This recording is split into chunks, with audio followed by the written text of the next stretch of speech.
Hello বন্ধুরা, কেমন আছো? আশা করি সবাই ভালো আছো। তো আমরাও ভালো আছি। তো আমরা ঈদের দিনে ঘুরতে যাইনি, কারণ ঈদের দিনে খুবই বৃষ্টি পড়ছিল। তো আমরা গিয়েছিলাম ঈদের পরের দিনে বোলপুর শান্তিনিকেতন সোনাঝুরি হাট। তো কে কে গিয়েছে সোনাঝুরি হাট সবাই কমেন্ট বক্সে জানিও।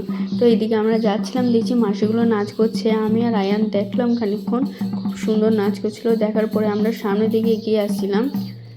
অনেক সুন্দর সুন্দর জিনিস রয়েছে, রবীন্দ্রনাথ ঠাকুরের ছবির ফ্রেম, তারপরে তোমার কাপড়, অনেক সুন্দর সুন্দর জিনিস রয়েছে।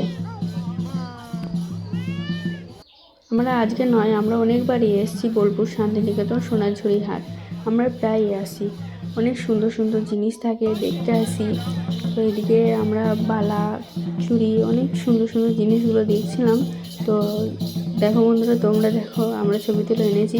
তো এদিকে যে মাসিগুলো নাচ করছে, তো এই মাসিগুলো আমাকে আর আয়নকে ডাকলো। তো অনেকবার ডাকছিল, তো ডাকার পরে আমি আর আয়ন যাচ্ছিলাম তাদের কাজ। তো যাওয়ার পরে আমাকে জিজ্ঞাসা করছে, তোমার ছেলের এরকম কী করে হলো? তোমার ছেলের আমরা ভিডিও দেখি। তো আমি বললাম যে আমার ছেলেটার জন্ম থেকে এরকম।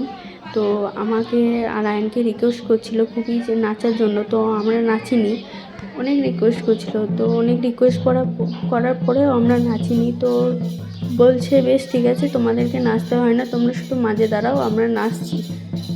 নাচছে তারা, দেখো বন্ধুরা। আর আয়ান খুবই ভয় পাচ্ছিল ঢোলের আওয়াজ শুনে, মাসিগুলোকে দেখে খুবই ভয় পাচ্ছিল, আর মাসিগুলোকে খুবই ভালোবাসছিল। দেখো বন্ধুরা, কত সুন্দর নাচ করছে মাসিগুলো। আমাকে অনেক রিকোয়েস্ট করছিল নাচার জন্য, কিন্তু আমি নাচিনি। তো বন্ধুরা, দেখা হচ্ছে আবার পরে ভিডিওতে।